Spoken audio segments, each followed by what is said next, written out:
أبا عبد الله يا أبا عبد الله. بسم الله الرحمن الرحيم الحمد لله رب العالمين الصلاة والسلام على أشرف الأنبياء والمرسلين سيدنا ونبينا أبي القاسم محمد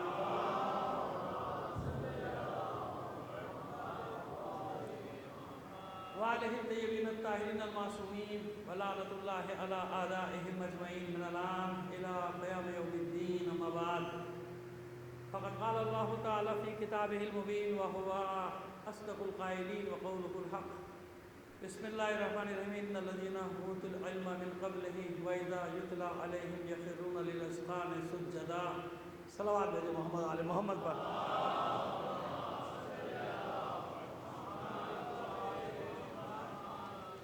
عزیزان محترم، آپ سے درخواست گزار ہوں، امام خمینی رحمۃ اللہ علیہ شہید قائد علامہ سید عارف حسین الحسینی جملہ مرحوم مومنین و مومنات کے لیے سورہ فاتحہ کی آپ سب سے درخواست ہے، اپنے بھی مرحومین اور شہداء کو شامل کریں. بسم اللہ.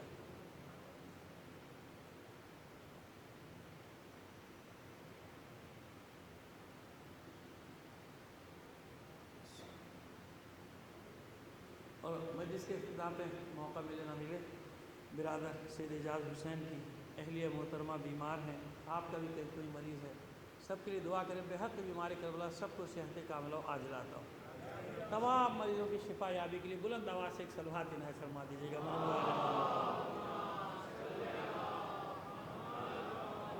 اچھا چلو یہ بعد میں دیکھی جائے گی، ایک بار اور صلوات عنایت فرما دیجیے.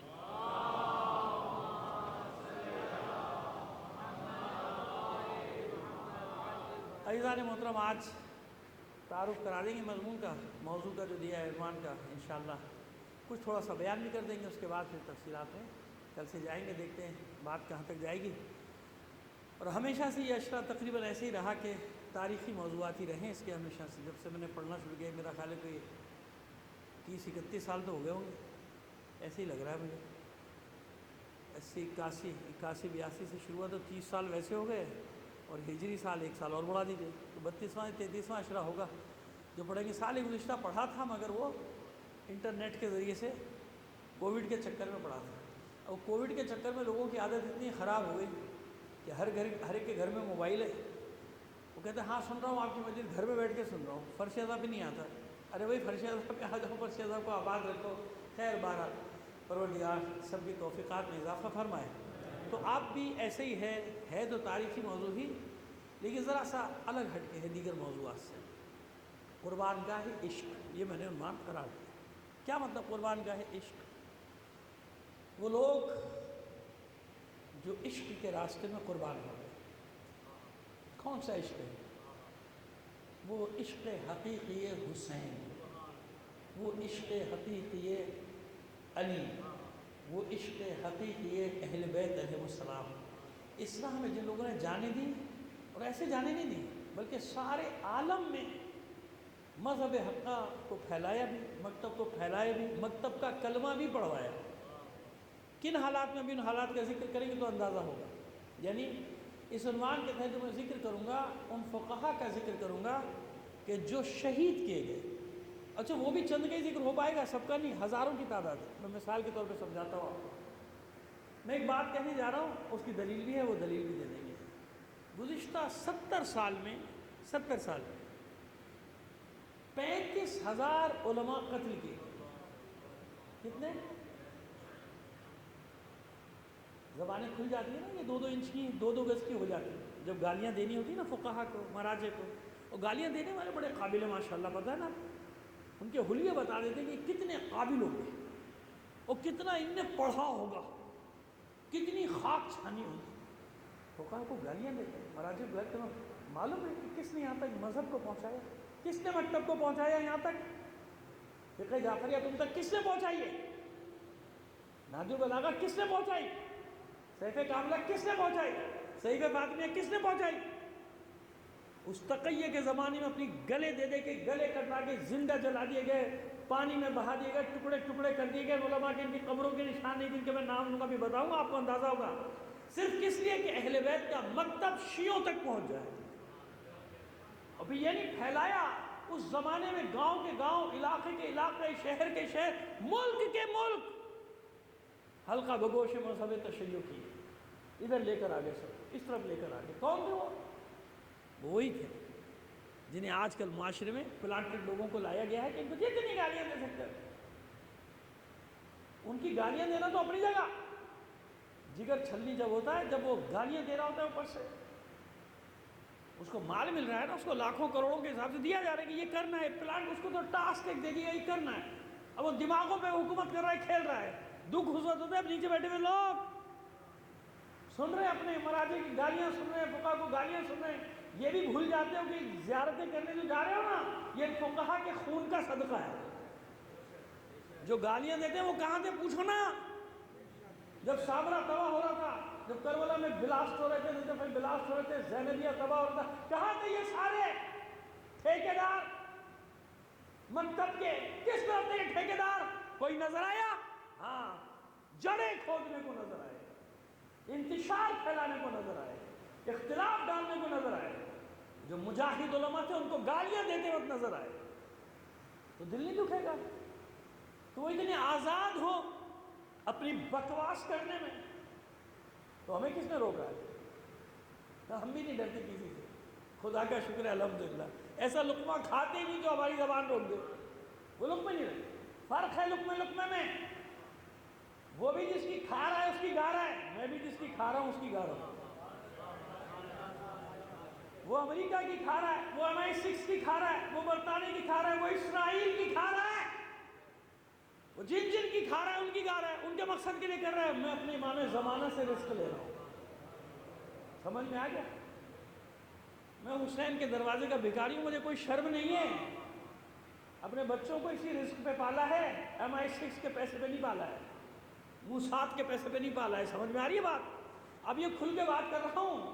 مسئلہ ایسا ہو گیا ہے کیونکہ دشمن بھی کھل کے آ گیا سامنے، کھل کے آ گیا سامنے. بے فکر رہو، جب تک یہ غلام اور یہ شاگرد موجود ہے نا، کچھ نہیں. تمہارے نصیب میں کل بھی ذلت اور رسوائی تھی، آج بھی ہے اور تا قیامت رہے گی. کیوں؟ اس لیے کہ تم مذہب حقہ کے دشمن بن کے آئے ہو، دوست بن کے نہیں آئے. تم دشمن بن کے، تم نے شب خون مارا اس ملت مظلوم پر، اس کو بہکانے کے لیے. اس لیے میں نے اس عنوان کا، اس موضوع کا انتخاب کیا کہ بتاؤں آپ کو کہ کیسی کیسی شخصیتیں اور کس جرم میں انہیں زندہ جلائی گئی. ان پہ ایک ہی ایلیگیشن لگایا جاتا تھا، ان پہ ایک ہی الزام لگایا جاتا تھا. وہ الزام یہ ہوتا تھا کہ بھائی ان کو مارو، ختم کرو، ورنہ پورا ملک شیعہ ہو جائے گا. سمجھ میں آئی بات؟ وہ تھے، وہ خط لکھ کے بھیجتے تھے ریاستوں کے گورنر بادشاہوں کو کہ بھائی اس کا کچھ کرو، میرا صوبہ تو گیا، باقی ملک بھی چلا جائے گا. یہ آج ہرات، قندھار، مزار شریف، اس مجاہد کا نام نہیں بتاؤں گا جس نے یہاں پہ تشیع پھیلائے، ایک اکیلے نے، ایک نے افغانستان کی سرزمین میں آیا اور آدھے افغانستان کو، یعنی 30-35% افغانستان کو شیعہ کر کے چلا گیا دنیا سے، شہید ہو کے گیا. ایسے نہیں گیا، ایسے نہیں مارا گیا. ان کو بھول جائیں، احسان فراموش ہو جائیں، ان فقہا کا تذکرہ نہ ہو، اور پھر آج وہ پچھلی باتیں چھوڑ دو. آج سمجھ میں نہیں آ رہا کس نے بچایا، کس کے فتووں نے بچایا. اگر زینبیہ محفوظ ہوا، زینبیہ سے دشمن غارت ہوا، ماؤں نے اپنے بچوں کو بھیجا، کس کے کہنے پہ بھیجا؟ ان کے کہنے پہ بھیجا تھا، جن کی 2-2 گز کی زبانیں چلتی ہیں. اور اس کے بعد خوش ہوتا ہے جب یہ بول رہے ہوتے ہیں تو ہاں یہ صحیح چھوڑ دیا ہم نے ان کے اندر، یہ اچھا کام کر رہے ہیں. نسلوں کو، بچوں کو خراب کرنے کے لیے، تباہ کرنے کے لیے ہمارے بچوں کو انہیں چھوڑا گیا. عجیب عجیب لباس میں بھیجا گیا، عجیب عجیب ہولیوں میں بھیجا گیا. صلوات دیکھیے محمد آل محمد پر. خیر، پہلے ہی دن آج عجیب گفتگو ہو رہی ہے، پہلے دن میں کیا کروں. ایک صلوات دیجیے محمد آل محمد پر.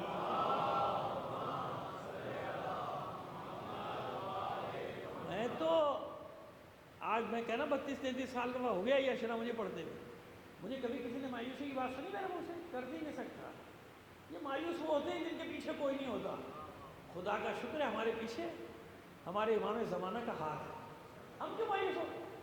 لہٰذا میدان میں ڈٹے رہتے ہیں، باہر والوں کو بھی دیکھ رہے ہیں، اور جو ہمارا نام رکھ کے، ہمارا حلیہ بنا کے ہمارے اندر ہے، ان کو بھی دیکھ رہے ہیں. ہر طرح کے لوگ. کچھ لوگ ہیں جو باہر والوں سے لڑانا چاہتے ہیں، کچھ لوگ ہیں جو اندر والوں کو آپس میں لڑانا چاہتے ہیں. ان دونوں پہ ہماری نظریں بے فکر ہو، سب کو دیکھیں، کچھ نہیں ہوتا. یہ پانی کے بلبلے یہ ائمہ طاہرین کے زمانے میں بھی اڑے تھے، نائبین کے زمانے میں بھی اڑے تھے. یہ ہر صدی میں ابھرتے رہے اور غارت ہوتے رہے، ذلت و رسوائی کا مقدر بن گئے. تشیع اثنا عشری، مذہب اثنا عشری، مذہب تشیع ہر دور میں سرخرو تھا، اب بھی سرخرو رہے گا. سمجھ میں آئی بات؟ یہ جو مشی کرتے ہو، کروڑوں آدمی جاتے ہو، یہ کس نے راستے کھلوائے؟ بے شک وہ اللہ کی ذات ہے، بے شک وہ امام زمانہ کا ہاتھ، لیکن امام زمانہ کا ہاتھ بھی تو کسی کے سر پہ تھا نا، جس نے مردانہ وار فتوے دیے، جس نے حکم دیا. اور قیادت کون کرے تھے؟ علماء. امامے پہنے ہوئے، وردیوں پہنے ہوئے، دیکھا ہے نا، سب معلوم ہے، بھول تو نہیں ہے، بھول جاتے ہیں ہم لوگ بہت جلدی. وہ شہید ہو رہے تھے ساتھ ساتھ، فقہا کے بچے شہید ہو رہے تھے ساتھ ساتھ، اس لیے ماؤں نے اپنے بچوں کو بھیجا کہ دنیاوی لیڈر نہیں ہیں، کہ اپنے بچے اندر، اپنے بچے امریکہ، اپنے بچے دبئی، اپنے بچے انگلینڈ، دوسروں کے بچوں سے کہا قربانی دو. نہیں، اگر دوسروں کے بچے شہید ہو رہے تھے تو ان فقہا کے بچے بھی. ابھی بتاؤں گا خاندانوں کے بارے میں. آ گئے محسن حکیم کے خاندان نے کتنی قربانی دی، کتنے شہید، ایک گھر کے 92 شہید، اور ان میں 60 علماء. 60 علماء. صدام کے زمانے میں عراق میں کتنے ہزار علماء مارے گئے، کچھ حساب ہے؟ شاہ نے کتنے مارے تھے؟ بس ایک حوالہ دے رہا ہوں، فیضیہ میں جب 63 میں حملہ کیا ہے، فیضیہ پہ حملہ کیا ہے، تو 500-600 تو وہیں مار دیے تھے. اس کے بعد ہیلی کاپٹر میں علماء کو بھر بھر کے طلبہ کو لے جایا جاتا تھا، اور وہ نمک کی جھیل، جس کو دریاچے نمک کہتے ہیں، وہاں پہ نمک کی جھیل میں پھینکا جاتا تھا، اور وہ نمک بن جاتے تھے. ظاہر نمک کی جھیل میں کیا ہوگا؟ جیسے آپ کی کلری جھیل ہے، اتنی بڑی ہے وہ نمک کی جھیل، ہیلی کاپٹر سے لے کے جاتے تھے، وہاں پھینکتے تھے. اس لیے میں نے کہا میں شاید 35,000 بھی کم کہہ رہا ہوں، لیکن کیونکہ اندازہ لگایا گیا، ان کی تو فہرست ہے نا بیچاروں کی. یہ مارے گئے کس راہ میں مارے گئے؟ ظلم کے خلاف، یزیدیت کے خلاف، عامریت کے خلاف، سامراج کے خلاف میدان میں سینہ سپرتے لڑتے رہے. کیوں وہ جانے دے رہے تھے طلبہ علماء؟ کیونکہ جانتے تھے کہ خود خمینی کا بیٹا بھی شہید ہے، خمینی کے بیٹے کو مارا گیا. کیوں جانے دے رہے تھے عراق میں علماء؟ کیونکہ جانتے تھے آیت اللہ محسن حکیم طباطبائی کے بیٹے شہید ہیں. کیوں نائجیریا میں مسلمان شیعہ مسلمانوں نے مومنین نے مقاومت کی؟ کیونکہ جانتے تھے آیت اللہ ابراہیم زکزاکی کے 4 بیٹے شہید ہیں، داماد شہید ہیں، گھر کی خواتین شہید ہیں. ان لوگوں کے خلاف زبانیں کھولی جائیں، گالیاں دی جائیں گے، ہم خاموش رہیں. اس زندگی پر لعنت. جو اپنے ان مجاہدوں کے بارے میں ہمارے سامنے کوئی بات کرے، ان کو برا بلا کر ہم خاموش ہیں. زندگی نہیں چاہیے ہمیں، ایسے بولنے دیں گے لوگوں کو. لیکن لوگوں پہ دکھ ہوتا ہے، لوگوں پہ افسوس ہوتا ہے. سنتے ہو بیٹھ کے، واہ واہ کرتے ہو، اتنا بھی نہیں سوچتے. ابھی پھر جائیں گے لوگ، جا رہے کربلا. یہ سب کس نے کھلوایا؟ جا سکتے تھے صدام کے زمانے میں، اور جو جاتے تھے کیسے جاتے تھے خدا کے بتاتے تھے، پوچھ لینا اس سے. رو نہیں سکتے تھے، چوم نہیں سکتے تھے زری کو، سب بھول جاتے ہوتے جلدی. یہ ان لوگوں نے جو گالیاں بک رہے ہیں، جو بڑبڑ کر رہے ہیں، بدبخت بکواسیں کر رہے ہیں، ان لوگوں نے کروایا یہ سب. ان کی وجہ سے ہوا، ان کی وجہ سے کھلی زیارتیں، ان کی وجہ سے شہر کی آباد بھوکے مر رہے تھے وہاں کے لوگ. یہ لاکھوں کروڑوں جو زائرین گئے، جانتے ہو صدام کے دور میں سب بغداد میں، بصرے میں ترقی ہوتی تھی، جہاں شیعہ نشین تھے کچھ نہیں تھا، کھانے کو نہیں، اسکول نہیں تھے. قسم کھا کے کہہ رہا ہوں ممبر سے، اسکول نہیں تھے، بچوں کو نہیں پڑھا سکتے. یہ سب کس نے کیا؟ ابھی لاکھوں کروڑوں زائرین جاتے ہیں، وہاں روزگار بحال ہوا، وہاں معاش بحال ہوا، استقبال کرتے ہیں تمہارا وہاں کے لوگ. کس نے کیا یہ سب انتظام؟ کون تھا کرنے والا؟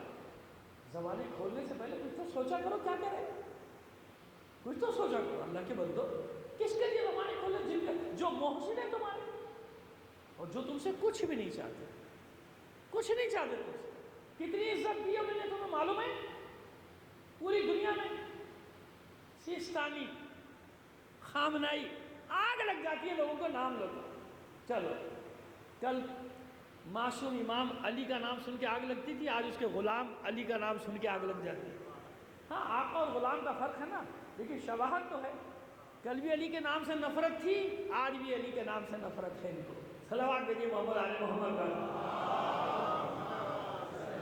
تو غلام نے، حالانکہ سیدزادے دونوں اولاد علی ہیں، دونوں اولاد فاطمہ، لیکن پھر بھی میں تو، کیونکہ وہ اپنے آپ کو غلام کہتے ہیں تو میں بھی غلامی کہوں گا نا، یہ ان کی انکساری کی انتہا ہے نا، وہ تو خود کہتے ہیں غلام۔ تو آج غلاموں کے کردار سے معلوم ہو گیا نا کہاں گیا تھا یہ ویٹیکن سے آنے کے بعد ان کا قوم کہاں گیا؟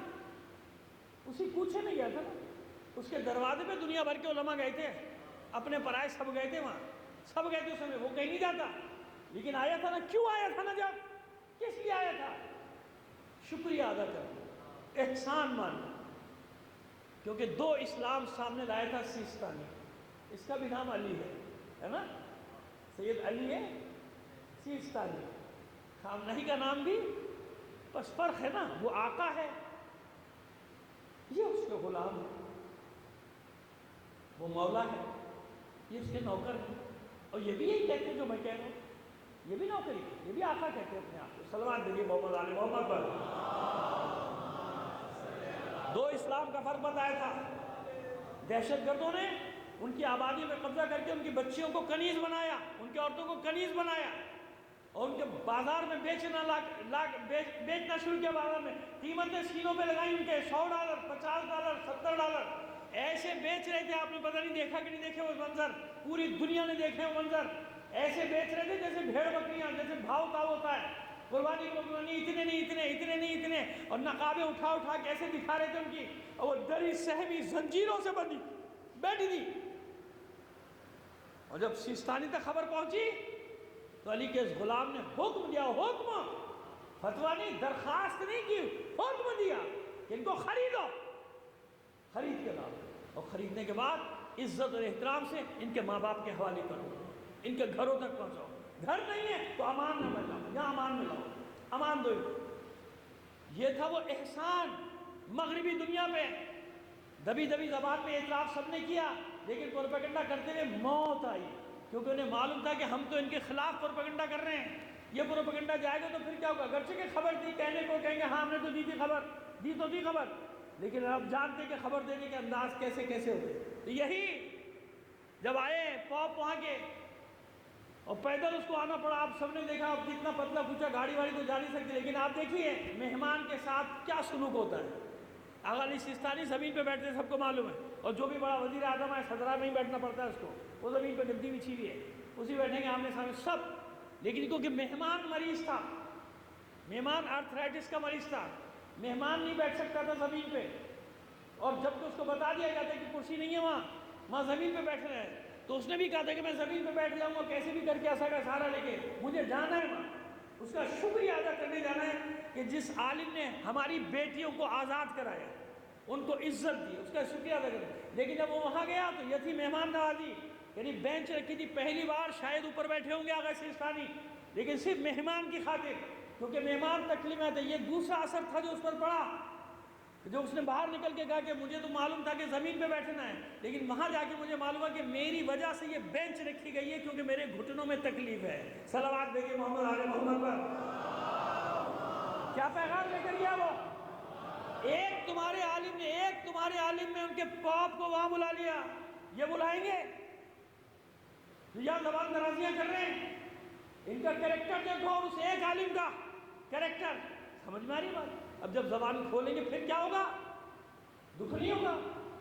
2 نمبر مولویوں کے حوالے دیتے ہو، 2 نمبر ہیں بھی تو تمہارے سارے، انہی سے تم کام، 2 نمبر والوں سے تو کام لیتے، انہی کو مثال بناتے ہیں تو مولوی ہوتا ہے۔ مولوی تو پتہ نہیں ہر زمانے میں ایسے مولوی تھے، اماموں کے زمانے میں ایسے مولوی تھے نہیں تھے کیا؟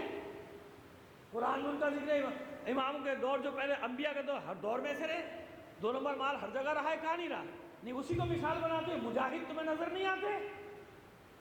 یہ مجاہد علماء نظر نہیں آتے جن کی وجہ سے عزت ہی عزت، جن سے آج بھی ڈرتے ہیں، کانپتے ہیں، سامراج کانپتا ہے، جانتا ہے کہ بھائی یہ قوم ہی الگ ہے، ان سے نہیں لڑا جا سکتا، ان سے نہیں، ان کا مقابلہ نہیں کیا جا سکتا۔ تو بس اس لیے میں نے مقدمہ بنا رہا ہوں اور میں کا تعارف کرا رہا ہوں، تاکہ پہلے دن آپ کو معلوم ہو جائے کہ آگے مجھے 8 دن 9 دن کیا پڑھنا ہے، تو جس کو آنا ہوا نہیں آنا نہیں آئے۔ تو دھوکے میں رکھ کے، تو میں ہمیشہ ہر سال کا میرا دستور ہے کہ دھوکے میں رکھ کے میں کبھی اشرا نہیں پڑھتا، مجلس نہیں پڑھتا، پہلے دن بتا دیتا ہوں کہ آگے کیا کیا آنے والا ہے۔ صلوات بھیجیے محمد آل محمد پر۔ آئیے، ہزاروں نام، میں نے کہا ہزاروں نام ہے تاریخ میں شہداء کے ہمارے علماء کے، لیکن ظاہر ہے کہ ہم ہر روز 4-5 سے زیادہ نہیں، تو ہم نے ایسے بنایا کہ ہر صدی کے 2-3 علماء کو کرنے چاہ رہے ہیں، غیبت کبریٰ کے بعد سے لے کے، یعنی غیبت کبریٰ اس سے لے کے چلیں گے آہستہ آہستہ، تو خود بخود انشاءاللہ درمیان میں شہید اول، شہید ثانی، شہید ثالث قاضی نور اللہ شوستری، شہید رابع جو کشمیر میں بھی، اچھا شہید ثالث بھی 2 ہیں، شہید رابع بھی 2 ہیں، شہید ثالث قاضی نور اللہ شوستری جو آگرہ میں وہ بھی ہیں، اور شہید ثالث ایک آغا توستری وہ بھی ہے، اور شہید رابع دہلی میں بھی جن کا میں ذکر کروں گا، اور شہید رابع ہمارے شہید باقر الصدر آیت اللہ باقر الصدر بھی، ٹھیک ہے، تو کوئی حرج نہیں ہے، کوئی علاقوں کے حساب سے لوگوں نے اپنے اپنے وہ لقب دے دیے، کوئی اللہ کا یا معصوم کا دیا ہوا لقب نہیں ہے، لیکن بہرحال ایک اعزاز ہے۔ تو یہ ایسے اتنے بڑے بڑے شہید ہمارے، اور پھر ہمارے ملک کے شہید نہیں ہے کیا، ہم شہید عارف حسینی کا تذکرہ نہیں کرتے نا، تو کبھی احساس کمتری کا شکار نہ ہونا۔ اس سب کانٹیننٹ نے، اس بر صغیر نے بڑے بڑے علماء کی شہادتیں دی، جن کا ہم ساتھ ساتھ ذکر کرتے ہوئے جائیں گے۔ صلوات بھیجیے محمد آل محمد پر۔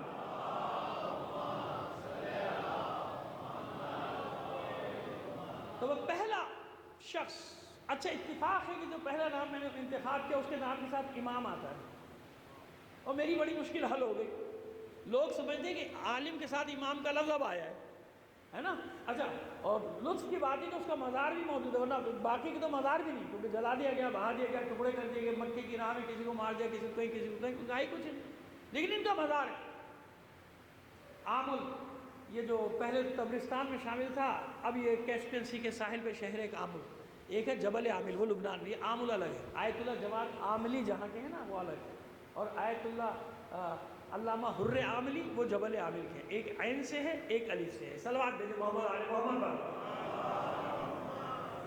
تو یہ عامل یعنی دیلم کے رہنے والے تھے۔ امام ابو محمد حسن ابن علی ابن حسن ابن علی ابن عمر ابن علی ابن ابی طالب علیہ السلام، صلوات بھیجیے محمد آل محمد پر۔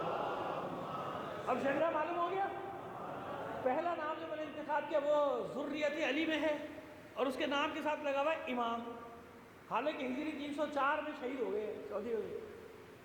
ہم سمجھ رہے ہیں کہ ابھی کا نہیں، جب سے ان کی قبر میں بھی لکھا ہوا ہے۔ کیوں؟ اتنی بار ایک بات کہ یہ سمجھاتا ہوں لوگوں کو کہ بھائی عرب عجم میں دستور ہے کہ ان کا جو بھی بڑا مذہبی رہنما آتا تھا اس کے نام کے ساتھ وہ امام لگا دیتے تھے، ہم نہیں، وہ بھی دوسرے بھی، ہمارے بھی آج بھی ایسے، امام موسیٰ صدر، امام باقر الصدر، امام الخوئی، ان کی کتابوں میں لکھا ہے امام الخوئی، یہ انقلاب کے بعد نہیں لکھا گیا، لوگوں کو یہ غلط فہمی ہے، اس لیے میں نے ایسا نام انتخاب کیا کہ آج سے 1100 سال پہلے، صلوات دیجیے محمد آل محمد، ہے نا بھائی، ہجری 304، اب کیا ہے 1443 شروع ہوئی، بلکہ 1140 سال پہلے کے عالم کا ذکر کر رہا ہوں، 1140 سال پہلے کے عالم کے نام کے ساتھ کیا لگا ہوا تھا؟ امام ابو محمد، اور روزے پہ بھی لکھا، قبر اور تاریخ میں بھی نا، جس سے علامہ امینی نے بھی یہی لکھا، آغا بزرگ تہرانی نے لکھا، ابن خلقان نے لکھا، یعنی جب ان کا نام جس نے جہاں لکھا امام کے ساتھ ہی لکھا، تو اب سمجھ میں آ گیا کہ امام معصوم اور ہوتا ہے، یہ رہبری کے معنی میں جو امام کہا جاتا ہے یہ اور ہوتا ہے۔ صلوات بھیجیے محمد آل محمد پر۔ تو ان کا حلقہ بھی امام ابو محمد۔ اچھا، اب دیکھیے ابھی ایران کی سرزمین پہ تشیع نہیں آیا، 4 صدی ہجری میں تھوڑی آیا، علامہ ہلی کے زمانے میں ہے نا، سلطان محمد اللہ بندے، یہ تھا نا بادشاہ کا، سلطان محمد تھا، اللہ بندے کہتے تھے، اور غالباً ہلاکو خان کا پوتا ہوتا یا پڑپوتا اڑوتا کوئی تھا، تو اس کی حکومت تھی سلطان محمد اللہ بندے کی۔ جب آیا تشیع 8ویں صدی ہجری، کون سی صدی ہجری میں؟ 8ویں، میں کب کی بات کر رہا ہوں؟ ہجری 300 کی، ہجری 304 5 6 اس زمانے کی بات کر رہا ہوں میں، تو ابھی تو نہیں ہے، اس کا بعد تشیع نہیں تھا، لیکن ان علماء نے تشیع کے بیچ یعنی زمین ہموار کر دی تھی، تشیع کے بیچ بو دیے تھے اسی زمانے میں، اور ایسے بہت سارے علماء کا ذکر کروں گا، ایک کا نہیں بہت سارے، کہ جو وہاں زمین ہموار کر رہے تھے، پہنچ گئے تھے، تاکہ ایسا لگ رہا ہے جیسے سب کو معلوم تھا کہ یہاں ایک دن باغ لگے گا، لہذا بیج بوتے چلے جا رہے تھے، وہ مولا کو وہ فرمان کہ جگہ جگہ بیج بوتے جاؤ، ایک دن باغ لگا ہوا پاؤ گے۔ شاید اس کی عملی تھی، شاید تفسیر نہیں کر رہا، شاید اس کا عملی تفسیر میدان میں آ رہی ہے، عملی تفسیر میدان میں تھی، سارے علماء کام کر رہے تھے، وہاں پہنچ گئے تھے، قزوین سے کام شروع کیا، قزوین، چالوس، اور جوان رود ایک شہر ہے، جوان رود، اور نہ معلوم کتنے، وہ پوری کیسپیسی کی پٹی تبلیغ کر دی۔ اب جہاں جاتے تھے، کیونکہ عالم یعنی فقیہ تھے، مجتہد تھے، شاعر، ادیب اور خطیب، اب یہ ساری صفات جمع ہو گئی تو جہاں جاتے تھے لوگوں کو اپنے گرد اکٹھا کر لیتے، لوگ جمع ہو جاتے اور لوگوں کا ہجوم، اور لوگ فوراً دھڑا دھڑ مکتب اہل بیت میں شامل ہوتے تھے۔ اب جہاں ایسا ہوتا تھا کہ پورا علاقہ تشیع میں آیا، ادھر حاکم ہوشیار، اب پھر بیچارے کو شہر چھوڑنا پڑتا تھا، اپنی خاطر نہیں، مومنین کی خاطر، کہ مومنین کو نقصان نہ پہنچے، اور پھر شاید امتحان میں بھی نہ ڈالتے ہوں کہ بھئی ایسا نہ ہو کہ مومنین خود ہی چھوڑ جائیں، لہٰذا ان کو چھوڑو، خود نکلو۔ تو وہ جناب ایک شہر سے دوسرا شہر در بدر مارے پھر رہے، مگر تبلیغ مذہب حقہ کو پہنچا رہے۔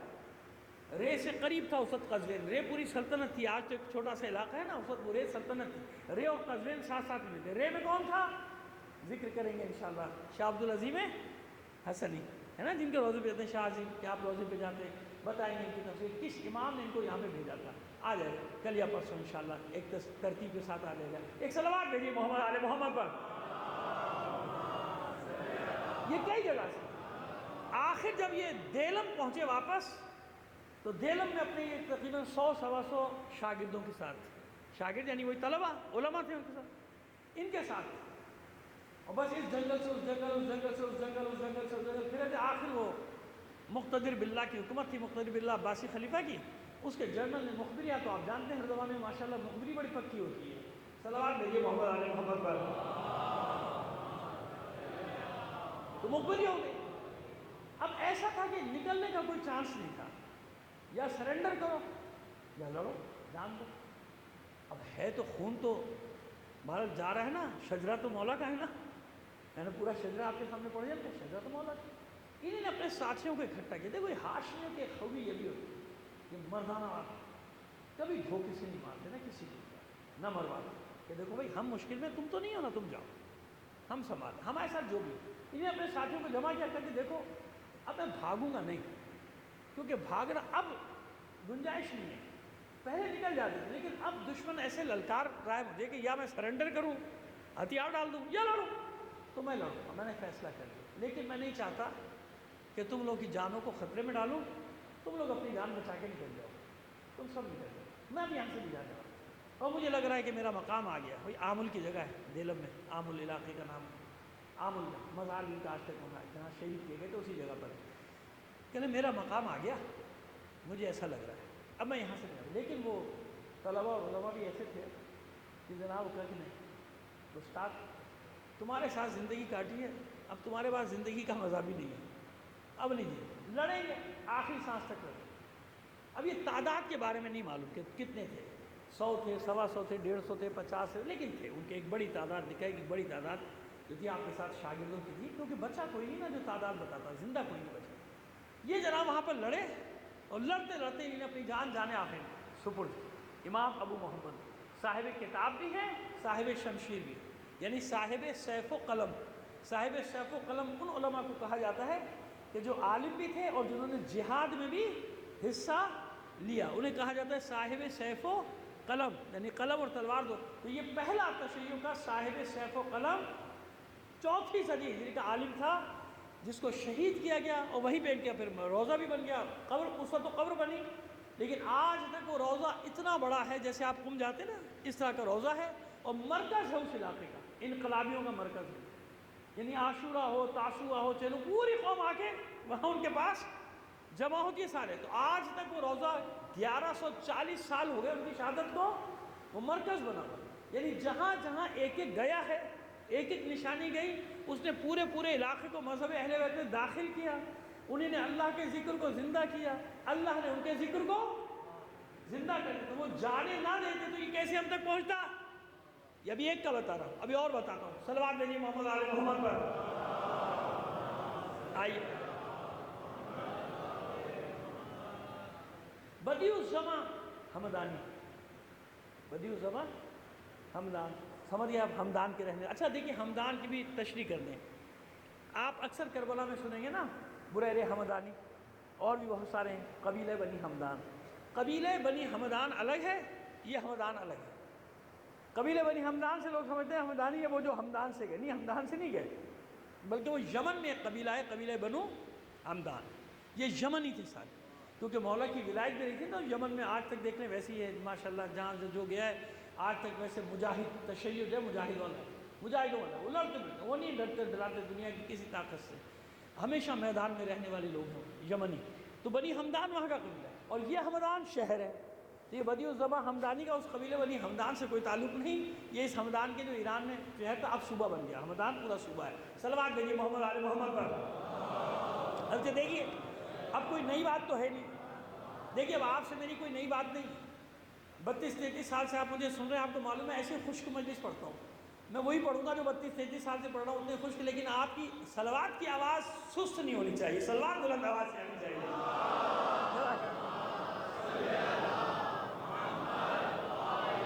ہاں آپ اگر مجھے پہلی بار سن رہے ہوتے تو پھر تو مجھے خطرہ تھا، مجھے کوئی خطرہ نہیں، مجھے معلوم ہے یہ ماشاءاللہ مومنین آنے والے، یہ کہیں جانے والے نہیں، یہ تو مجھے بھی اتنے سالوں میں اندازہ ہو گیا، کیونکہ بچے جو تھے وہ جوان بلکہ بال بچوں والے ہو گئے، جو میرے ہم سن تھے انہیں دیکھ کے اب میں اپنی عمر کا اندازہ لگا لیتا ہوں کہ بھیا میرا بھی اب دی اینڈ آنے والا ہے، بوڑھا ہو رہا ہوں میں، صلوات بھیجیے محمد آل محمد پر۔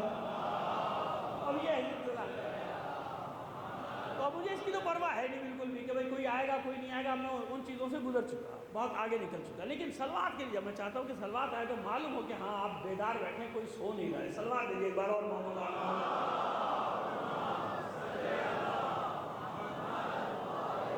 بس یہ بدیع الزماں ہمدانی اپنے علاقے سے نکلتے ہیں، ہمدان سے نکلتے ہیں، کہاں جاتے ہیں؟ سیدھے افغانستان۔ اچھا اس وقت افغانستان کا کچھ علاقہ خراسان کے ساتھ ہے، اب ظاہر جغرافی تو بدلتے رہتے ہیں، معلوم ہے نا آپ کو، جغرافیہ کبھی چھوٹا ہو گیا، کبھی بڑا ہو گیا، کبھی سکڑ گیا، کبھی سمٹ گیا، کبھی پھیل گیا، کبھی ایران بہت بڑا تھا، کبھی چھوٹا ہوا، کبھی پھر بڑا ہو گیا، کبھی ایسے بنتے رہتے ہیں، جغرافیے بدلتے رہتے ہیں اور بگڑتے رہتے ہیں، جغرافیوں کا مسئلہ یہ ایک سب کانٹیننٹ تھا، کتنے ملک بن گئے ماشاءاللہ سے، بس ماشاءاللہ میں نے کہہ دیا، آپ نہ کہہ دیے گا مزید اور نہ بن جائیں، صلوات بھیجیے محمد آل محمد پر۔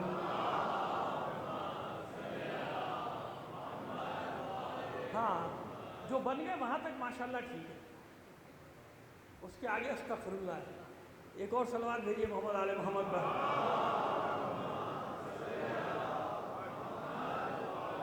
تو یہ ہے نا کہ جغرافیوں کا مسئلہ یہ ہوتا ہے بھائی، کبھی کسی ملک کے ساتھ، کبھی کسی ملک کی سرحدیں بڑھ گئی، کبھی سے اب USSR تھا، union of Soviet socialist republic, جس کو سوویٹ یونین کہا جاتا تھا، کتنا بڑا تھا، اوہ نقشے میں دنیا میں سب سے بڑا، معلوم ہے آپ کو، دنیا میں رقبے کے اعتبار سے سب سے بڑی سلطنت تھی USSR، union of Soviet socialist republic, اب ٹوٹ گئی، اتنے سارے ملک بن گئے، اب جغرافیہ بدل گئے نا، الگ الگ ملک ہے، بیلاروس الگ ہو گیا، خالی روس الگ ہو گیا، اور لٹوانیا پٹوانیا پتہ نہیں آذربائیجان تاجکستان قرقیزستان قزاقستان تاجکستان بن گئے نا، کتنے سارے ملک الگ الگ ملک بن گئے، تو جغرافیہ سکڑ گیا نا اس کا بیچارے کا، اتنے سارے ملک الگ الگ بن گئے، تو جغرافیہ کا تو یہ ہے بھائی، جغرافیہ سکڑتا بھی رہتا ہے، سمٹتا بھی رہتا ہے، پھیلتا بھی رہتا ہے، واحد چیز جو باقی ساتھ رہ جاتی ہے وہ کیا ہوتی ہے؟ عقیدے کا استحکام، جس کا عقیدہ مستحکم ہوگا، جغرافیہ بدلتے رہے اسے کوئی فرق نہیں پڑتا، ہاں جغرافیہ کتنا ہی بڑا ہو جائے، اگر عقیدہ میں استحکام نہ ہو تو دنیا سے ہزاروں مذہب مٹ گئے،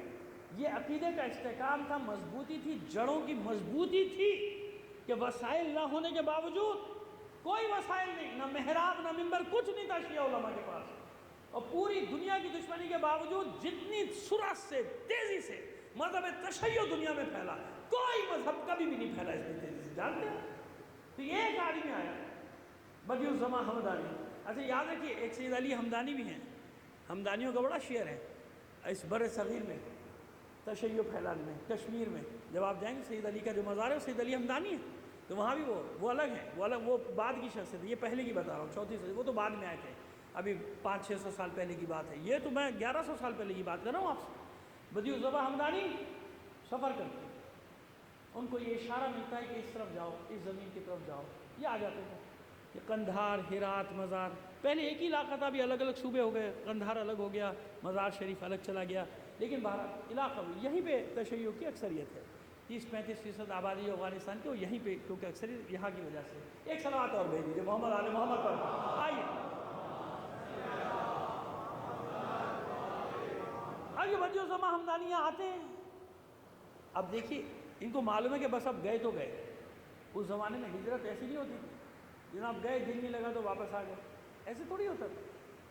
بال بچوں کو چھوڑ کے جانا، اپنے خاندان کو چھوڑ کے جانا، اپنی زمین کو چھوڑ کے جانا، اپنے گھر کو چھوڑ کے جانا، کوئی مذاق ہے کیا؟ آگے چھوڑ کے بس اب تو یہی رہنا، یہی مرنا ہے، یہی جینا ہے۔ ایک اکیلے شخص اس پورے علاقے کو مکتب تشیع میں داخل کر دیا۔ جب میں بیان کرتا ہوں تو لوگ سمجھتے ہیں مبالغہ ہے، ارے ہوگا ایک گاؤں کو کر دیا ہوگا، اب یہ مبالغہ کر رہے ہیں کہ اتنے صوبوں کو شیعہ کر دیا۔ تو میں ابھی مثال دے دوں، ابھی کی مثال دے دوں، میں نے کہا ساتھ ساتھ لے کے چلوں گا آپ کو، یقین کی منزل تک پہنچائے بغیر میں آگے نہیں جاؤں گا۔ تو اب سنیے، نائجیریا میں نشان بھی نہیں تھا تشیع کا۔ کیسا تشیع؟ کہاں کا تشیع؟ وہ آل سعود کے زیر اثر رہنے والا ملک، آج بھی حکومت اسی کے زیر اثر ہے۔ ایک بندہ خدا، ایک مرد مومن، ایک علی کا غلام، ایک بلال حبشی کی قوم سے شیخ ابراہیم زقزاقی آیت اللہ، سمجھ آ گئی؟ کون؟ آیت اللہ مجتہد۔ یہ بڑی مصیبت ہے، سارے کام تو مجتہدین نے کیے، شور یہ کرتا ہے۔ صلوات دیجیے محمد آل محمد پر۔ جی اس نے تو سوائے لڑانے کے شیعوں کا بڑا گھر کرنے کو کچھ کیا ہی نہیں۔ مرکز کو توڑ دو، مرکز کو توڑ دو، ان کو مرجعیت سے الگ لے جاؤ، کیونکہ مرجعیت نے جو ضربیں لگائی ہیں 50 سال میں سامراج کو، یزیدیت کو، پوری دنیا ایک طرف، مرجعیت کی ضرب ایک طرف۔ کہاں کہاں ان کو ذلیل نہیں کیا مرجعیت نے، کہاں کہاں ان کو رسوا نہیں کیا، کس کس میدان میں ان کو شکست نہیں دی۔ جتنے میدانوں میں شکست ہوئی ہے، یہ فخر تمہارا ہی ہے، تمہارے ہاتھوں ہوئی ہے شکست۔ صلوات دیجیے محمد آل محمد پر۔ سمجھ میں آئی بات؟ تو یہ اکیلا شیخ ابراہیم زقزاقی اگر 1 کروڑ کو مبالغہ سمجھتے ہو، چلو 1 کروڑ مبالغہ ہوگا کہ 1 کروڑ کو کیسے کیا، لیکن اتنا تو مانتے ہو کہ لاکھوں لوگوں کو ایک آدمی نے، ویسے کوئی کچھ کہتا رہے کہ میرے شہر میں جو مچھی ہوتی ہے وہ سب سے بڑی، میرے شہر کی بڑی، میں ہر ایک کو اپنی جگہ کی نظر آتی ہے۔ ہم تو چھوٹے چھوٹے شہروں میں تو وہ بھی یہ کہتا تھا بیچارہ کہ پاکستان کی سب سے بڑی مچھلی ہو رہی ہے، کیونکہ اس کو تو وہی نظر آ رہی ہوتی۔ سمجھ میں آ گئی بات؟ یہ بڑا مسئلہ ہو گیا ہے، جہاں تو میرا پروگرام جو ہے وہ سب جمعیت نہیں دیکھی جاتی، کیفیت دیکھی جاتی ہے۔ کیا دیکھا جاتا ہے؟ کیفیت۔ الحمدللہ جمعیت بھی ہو، یعنی کمیت تعداد بھی ہو، اور کیفیت بھی ہو، بہت اچھی بات، نور علی نور۔ لیکن ایسے مجمع کا کوئی فائدہ جس میں کیفیت نہ ہو، جس میں شعور نہ ہو، جس میں آگہی نہ ہو، بلکہ جس میں اور دوسری طرف لے جایا جا رہا ہو، یا باہر والوں سے لڑوانے کی بات ہو رہی ہو، یا اندر والوں سے لڑوانے کی بات ہو رہی ہو، تو یہ کیفیت تو نہ ہوئی نا۔ اب یہ بس یہی بات بتا رہا ہوں کہ کیفیت کے ساتھ نجف اور کربلا کے بعد دنیا کی سب سے بڑی مشین نائجیریا میں ہوئی، 150 کلومیٹر، اور کتنے افراد کے 70 سے 80 لاکھ مرد عورتیں بچے، دیکھ لیجیے گا 70 سے 80 لاکھ سیاہ فام مرد عورتیں بچے، ہزاروں شہید کیے جا چکے ہیں وہاں۔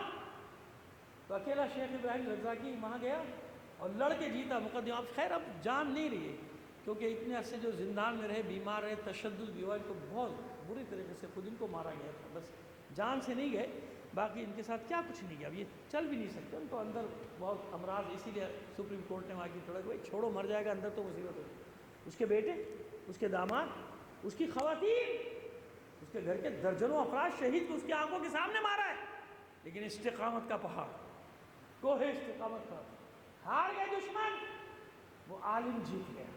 جیتا کہ نہیں جیتا؟ یہ آج کے دور کی بات کرو، بس ایسے ہی بدیع الزماں حمدانی اس دور میں اتنا بڑا انسان، اتنا بڑا عالم ہمارا، اس نے پورے علاقے کو 7 سال کے عرصے میں اس پوری بیلٹ کو مذہب حق میں داخل کر دیا۔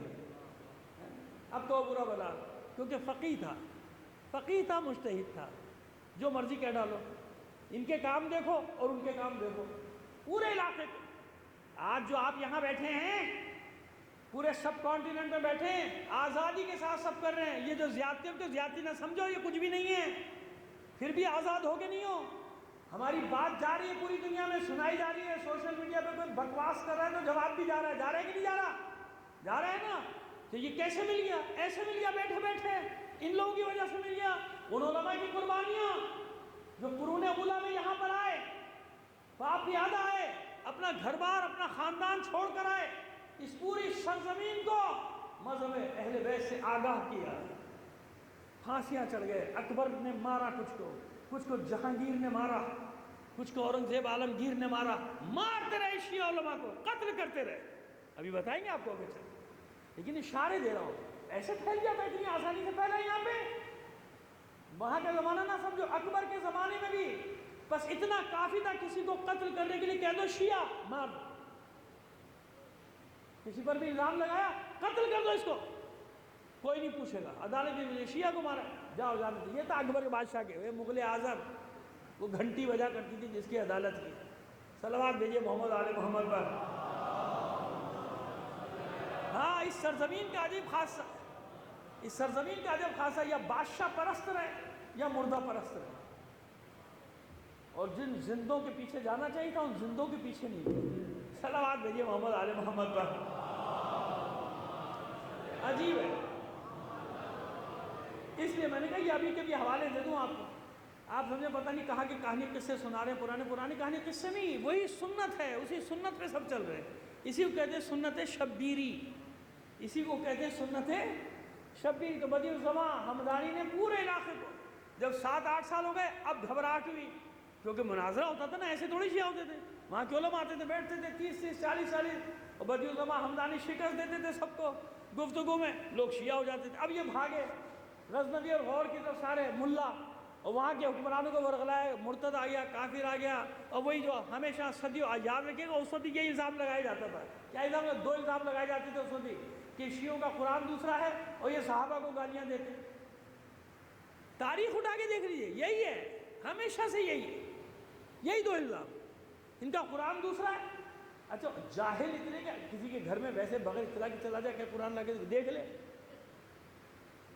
تاج کمپنی کا ہے یا ہمارا بھی کہیں گے چھپا تو کیا چھپا، دیکھ لے اس کو، نہیں سمجھ بھی نہیں آتی بات کو. خیر تو اس زمانے میں بھی یہی الزام لگائے گئے. اب اتنی ہمت نہیں تھی کیونکہ پورے علاقے شیعہ ہو چکے تھے، یہ بھی جنگجو تھے، قبائل تھے نا، تو اتنی ہمت تو نہیں تھی. تو پھر وہ حربہ آزمایا گیا، جناب مالک اشتر کی طرح ان کو مارا گیا. یہ اپنا ہی آدمی شریک ہوا اس سازش میں، اور اس بیچارے کو دعوت کے بہانے مسموم کر دیا گیا، زہر دے دیا. زہر دے کے بدیع الزمان ہمدانی کو مارا. اس سازش میں پورے شریک تھے اندر کے. جب تک اندر کے لوگ کسی سازش میں شریک نہ ہو قوم کو نقصان نہیں پہنچتا. قوم کو نقصان ہی اسی صورت میں ہوتا ہے جب اندر کے خیانت کار جا کے یقین دلاتے ہیں سر ہم ہیں نا، سر ہم آپ کی خدمت کے لیے حاضر ہیں، سر ہمارا نام دے دیجئے، سر ہمیں شامل کر لیے، سر ہم پر نظر عنایت کر دیجئے، سر یہ ذرا میرے بھائی کی پوسٹنگ ہے، یہ ذرا میرے بھانجے کا اپائنٹمنٹ ہے، یہ ذرا میرے بھتیجے کی نوکری معطل کر دیا گیا بے ایمانی کرنے کے الزام میں، رشوت خوری کے الزام میں، میرا چچا زاد معطل کر دیا گیا، ذرا اس کو بحال تو کرا دیجئے. سمجھ میں آ رہی ہے ہماری بات؟ اب یہ تو نکلے گا جب دل جلا ہوا ہوگا تو اندر سے جو ہوگا وہی مال باہر آئے گا. صلوات بھیجیے محمد آل محمد پر.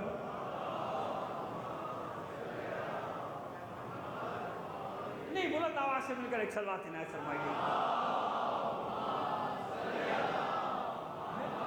سمجھ میں آئی؟ بس یہ ہوا اس مرد جری کے ساتھ اور اسے مسموم کر دیا. وہ چلا گیا.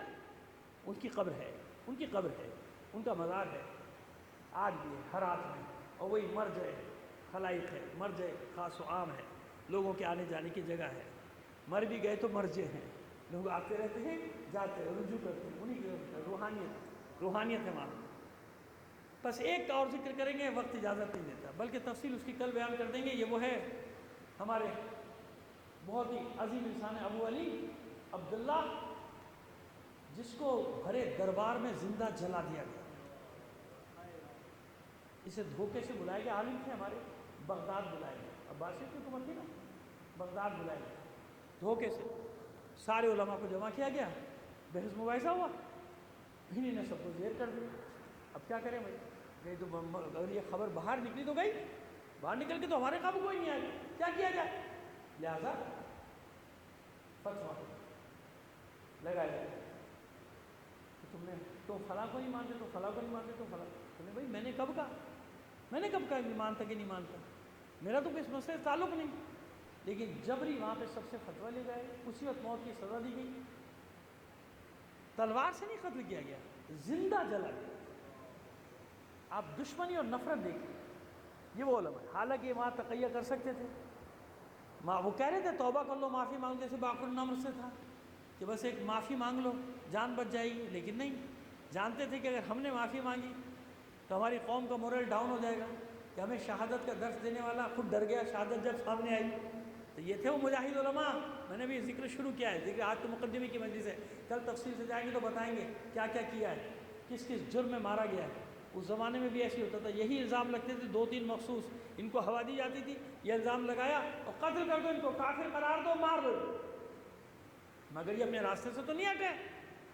جانے صرف ان کا ذکر کر رہا ہوں جو قتل کیے گئے, شہید کیے گئے, اور ان میں بھی روزانہ 3-4 سے زیادہ نہیں, 8-9 بجے سے. میں آپ کو کیا بتا رہا ہوں کہ 35,000 70 سال کے شہید ہیں. ویسے اگر نام گنانا شروع کرو تو 100-150 نام تو مجھے ویسے ہی یاد ہیں. آیت اللہ شیرازی سے لے کے آیت اللہ فضل اللہ نوری, اس کا موسیٰ خیابانی, آیت اللہ شہید حسن مدرس, آیت اللہ غفاری, آیت اللہ سعیدی, آیت اللہ بہشتی, آیت اللہ مطہری, آیت اللہ صدوق, آیت اللہ دستغیب شیرازی, نواب مجتبیٰ صفوی, ہاشمی نژاد, اندرزگو, علی اندرزگو, اتنے علماء, اتنے روحانیوں. اور پھر ادھر چلا جاؤں اس طرف, آغا محسن حکیم کے خانوادے میں چلے جاؤ, شہید آیت اللہ مہدی حکیم, شہید آیت اللہ باقر حکیم, پھر ان کے 92 افراد گھر کے, اور اس میں سے 60 کے قریب علماء. پھر صدر خاندان میں آ جاؤ, شہید امام موسیٰ صدر, شہید باقر صدر, شہیدہ آمنہ بنت الہدا, وہ مجتہدہ خاتون. جانتے اسے کیسے مارا صدام ملعون نے؟ 2 جیپوں, ایک پیر ایک جیپ سے باندھا, ایک پیر ایک جیپ سے باندھا, اور دونوں کو مخالف سمت میں دوڑایا. یہ ہے وہ مجاہدہ خاتون, شہید باقر صدر کی بہن. پھر جب یہ بکواس کرتے ہیں مراجع کے خلاف, کیا گزرتی ہوگی, کیونکہ ہم جانتے ہیں نا کچھ تھوڑا سا, اس لیے ان کو کیا معلوم علماء کی قربانیوں کے بارے میں, یہ کیا جانے تو ان کی قربانیاں کیا ہیں. ایسے تو اللہ کے رسول نے نہیں کہا. میری امت کے بعض علماء, سب نہیں, بعض علماء امت, میری امت کے بعض علماء کی مثال کیسی ہے, جیسے بنی اسرائیل کے انبیاء. انبیاء بنی اسرائیل سب کو کب کا, جو تم مثالیں لے کے آتے ہو, ایسے ایسے مولویوں کی چھانٹ کے جو آدھے پاگل ہیں. ہم کب کہہ رہے سب کو, تو اللہ کے رسول نے بھی نہیں کہا, قرآن نے بھی سب کو نہیں کہا. قرآن نے بھی بعض کو الگ کر دیا. قرآن نے بھی صحت کھانے والوں کو, انگارے کھانے والوں کو, جو پیٹ اپنے انگاروں سے بھرتے ہیں, حرام کھاتے ہیں, لوگوں کی مرضی کے فتوے دیتے ہیں, لوگوں کی مرضی کی بات کرتے ہیں. قرآن کہتا ہے یہ سب یہ انگاروں سے اپنا پیٹ بھر رہے ہیں. انہیں کیا معلوم کہ ان کے ساتھ کیا ہونے والا ہے قیامت میں. تو ہم ان کا ذکر تو نہیں کریں, ہم تو ان کا ذکر کریں جن کی قرآن کہتا ہے الذین یبلغون رسالات اللہ ویخشونہ ولا یخشون احدا الا اللہ. یہی تو وہ لوگ ہیں جو اللہ کے پیغام کو پہنچاتے ہیں, اللہ کے دین کی تبلیغ کرتے. اس راستے میں کسی سے نہیں ڈرتے سوائے خدا کے, کسی سے نہیں سوائے خدا. یہ کون کر سکتا ہے؟ وہ علماء جن کا رابطہ, جن کا رشتہ کربلا سے جڑا ہوا. ایسے ہی ہے نا, جو عالم تھا کہیں بھی تھا, حسین کے لشکر میں آ گیا. جہالت نے اپنے ڈیرے ڈالے مخالف کے لشکر میں. بے شک حافظ ہو لیکن جاہل. جو حسین کو نہیں پہچانتا وہ جاہل ہے نا. جو حسین کو پہچانتا ہے, چاہے 6 ماہ کا بچہ ہو, گہوارے میں بھی ہمکے گا, ہمک اٹھے گا, تو مجھے میدان میں جانا ہے. جو حسین کو پہچانے کا سیاہ فام حبشی غلام ہو, جون کی طرح, کہ مولا میں نے طے کر لیا اپنا سیاہ رنگ ہاشمیوں کے پاک لہو میں ضرور ملاؤں گا. جس نے پہچان لیا, وہ 13 سال کا بچہ ہو, وہ 18 سال کا جوان ہو, وہ 32 سال کا جوان ہو, وہ 60 سال کا بوڑھا ہو, وہ 90 سال کا بوڑھا ہو, جس نے پہچان لیا وہی عالم ہے. جون عالم ہے, علی اصغر عالم ہے, قاسم عالم ہے, علی اکبر عالم ہے, اور عباس کا تو کہنا ہی کیا. یہ جتنے بھی حسین کے ساتھ یہ سب عالم ہے. کیوں؟ امام کی جو معرفت ہے کہ اس سے بڑا عالم کون ہے؟ روح زمین کے اس سے بڑا کوئی عالم نہیں جو کربلا میں حسین کے ساتھ سامنے. بے شک حافظ ہو, کچھ بھی ہو, مفتی ہو, تو حسین کو نہیں پہچانتا. حسین کو نہیں پہچانتا تو کسی کو نہیں پہچانتا. یہ ان کا منصب تھا کہ مقاتل میں بعض جگہ لکھا ہے, میں تو نقل کر رہا ہوں آپ کے سامنے, کہ جب حسین نے استغاثہ بلند کیا تھا نا آخری بار, حل من ناصر ینصرنا حل من مغیث یغیثنا, تو یہ کٹے ہوئے لاشیں کانپنے لگے تھے ساحل پہ. کسی کا لاشا ساحل پہ, باقی کو لاشیں گدے شہیدہ. ان کٹے ہوئی لاشوں سے آواز آتی تھی مولا حسین اے سید و سردار کیا کریں موت نے مجبور کر دیا، پھر زندگی دلوا دیجیے، پھر آپ پر اسی طرح قربان کر دیں۔ لاشیں پامال ہو گئے، آپ شام غریبہ سے گزر کے آ گئے، ہو گئی شام غریبہ۔ آج 12 محرم کے لیے ہے کہ اسیروں کا قافلہ انہیں اسیر بنا کے اہل حرم کو لے جایا گیا، کوفے کی جانب سفر شروع ہو گیا۔ اب اس کے بعد وعدے کے وفا کرنے کا وقت آ گیا۔ بنی اسد سے عہد و پیمان لیا تھا نا، بنی اسد سے عہد و پیمان لیا تھا کہ جو زمین تمہیں ہبا کر رہے ہیں 3 شرطوں کے ساتھ، اس میں پہلی شرط یہی تھی کہ ہماری لاشیں ضرور دفنائیں۔ معلوم ہے نا حسین کو کہ اپنے کشتوں کو دفنائیں گے، ہماری لاشیں بے گور و کفن چھوڑ کر چلے گئے، لیکن کوئی نکلتا نہیں بنی اسد سے، دروازے بند، سہنے میں بیٹھے، ایسی خوفناک جنگ دیکھی تھی، ڈرے ہوئے تھے۔ خواتین جمع ہوئی، چلا گیا عمر سعد کا لشکر، چلا گیا، لاشیں پڑے ہوئے۔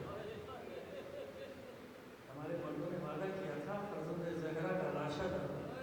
آپ جانتے ہیں کہ حسین کے لاشے کی بے کسی کیا ہے؟ عزادارو ابھی میں آپ کو بتاتا ہوں، 2-4 جملے سننے کے بعد آپ کو بتاؤں گا کہ بے کسی کیا ہے حسین کے لاشے۔ خیر تو خواتین آئی مردوں کے پاس، تم نے وعدہ کیا تھا، دیکھو کربلا کے میدان میں حسین کا لاشا